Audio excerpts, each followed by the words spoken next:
Assalamualaikum warahmatullahi wabarakatuh. Anak-anak yang soleh dan soleha, apa kabar antum sekalian? Mudah-mudahan dalam kondisi sehat dan afiat dan senantiasa ceria dan bahagia dalam menghadapi dan mengikuti pembelajaran di sekolah kita.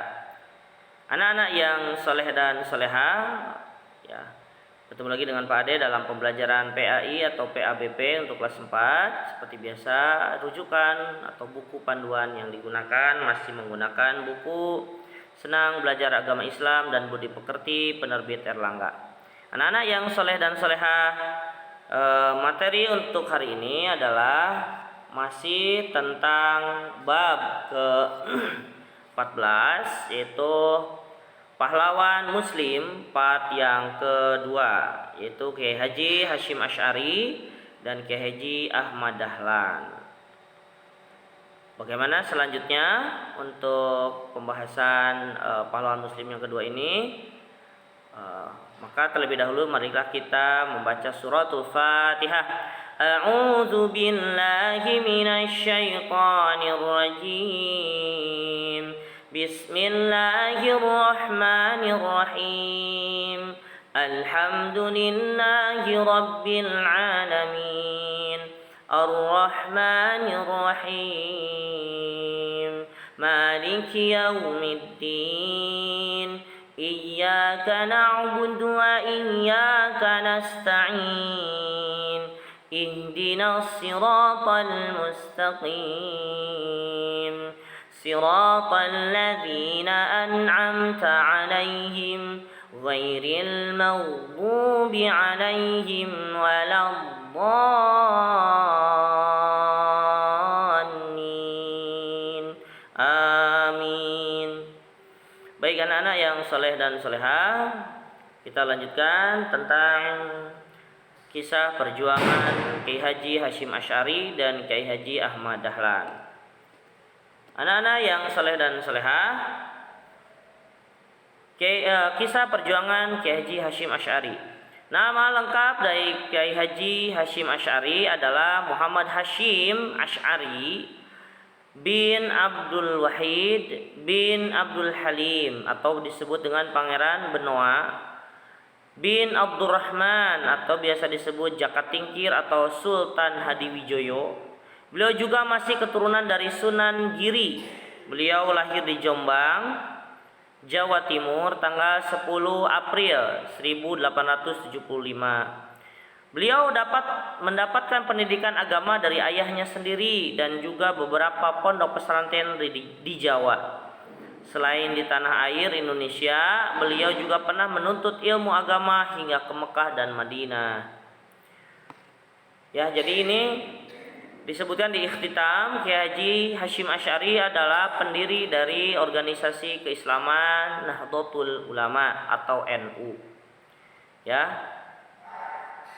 Baik, anak-anak yang soleh dan soleha, dilanjutkan. Perjuangan Kiai Haji Hashim Asy'ari berbeda dengan Pangeran Diponegoro. Beliau lebih mengutamakan perjuangan melalui pendidikan, terutama lewat pesantren. Selain itu, Kiai Haji Hashim Asy'ari juga berjuang melalui gerakan sosial politik dengan mendirikan organisasi masyarakat yang bernama Nahdlatul Ulama pada tahun 1926 dan organisasi politik yang bernama Partai Majelis Syuro Muslimin Indonesia atau disebut Partai Masyumi. Selain aktif di dua organisasi besar tersebut, Kiai Haji Hashim Asy'ari adalah pendiri dari dan pengasuh pondok pesantren Tebu Ireng, Jombang, Jawa Timur. Beliau mendidik dan mengasuh banyak santri dan telah menghasilkan ulama-ulama dan tokoh masyarakat. Oleh karena itu, sesuai dengan peran dan perjuangannya, beliau disebut Bapak dari Nahdlatul Ulama dan juga sebagai Bapak umat Islam Indonesia abad ke-20. Beliau wafat pada tanggal 25 Juli 1947 bertepatan tanggal 7 Ramadan 1366 Hijrah.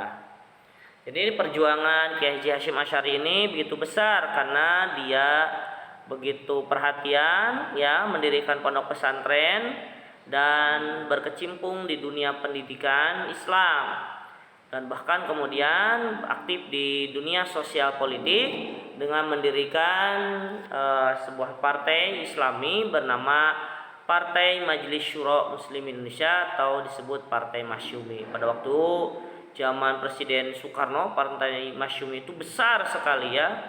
Partai Masyumi itu besar sekali diisi oleh umat Islam ya. Dan perjuangannya ya cukup betul-betul diperhitungkan karena beliau menulis berbagai macam kitab yang menjadi sumber rujukan di pesantren-pesantren hari ini. Baik anak-anak yang soleh dan soleha, itu ya sekilas tentang perjuangan Kiai Haji Hasyim Asy'ari ya, yang mengambil langkah yang sedikit berbeda dari Pangeran Diponegoro. Selanjutnya anak-anak yang soleh dan soleha adalah kisah perjuangan Kiai Haji Ahmad Dahlan. Kiai Haji Ahmad Dahlan lahir di Yogyakarta pada tanggal 1 Agustus 1868 dengan nama kecil Muhammad Darwis. Ayahnya adalah seorang ulama bernama Kiai Haji Abu Bakar, yaitu salah satu khatib di Masjid Agung Yogyakarta. Dari keluarga sang ibu, Ahmad Dahlan berasal dari keturunan seorang penghulu kesultanan. Jadi jika dilihat dari silsilahnya, ia berasal dari keluarga yang cukup terpandang baik dari segi ekonomi maupun status sosial. Ikhtitamnya, Kiai Haji Ahmad Dahlan adalah pendiri dari organisasi Muhammadiyah. Dilanjutkan anak-anak yang soleh dan soleha.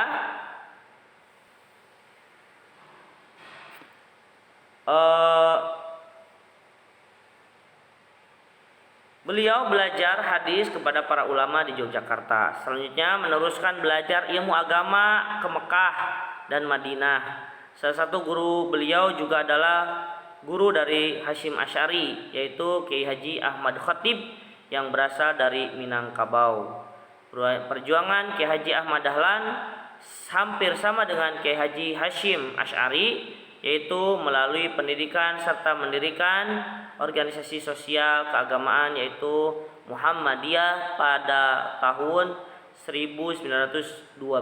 Jadi lebih duluan Muhammadiyah daripada organisasi Nahdlatul Ulama.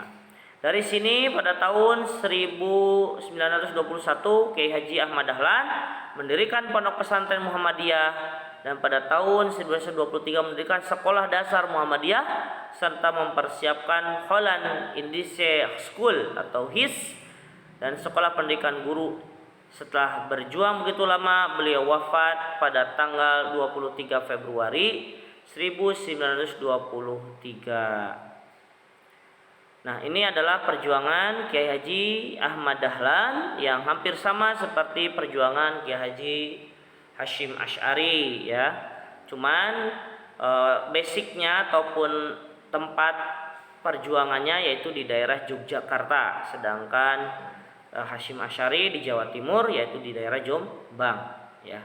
Anak-anak yang soleh dan soleha, itu tentang dua kisah perjuangan ya pahlawan kita ya bernama Kiai Haji Hasyim Asy'ari dengan Kiai Haji Ahmad Dahlan. Anak-anak yang soleh dan soleha, untuk selanjutnya tugas buat antum adalah masih banyak organisasi-organisasi keislaman, maka kalian harus cari satu, siapa pendiri organisasi keagamaan Persatuan Islam atau Persis, siapa pendirinya.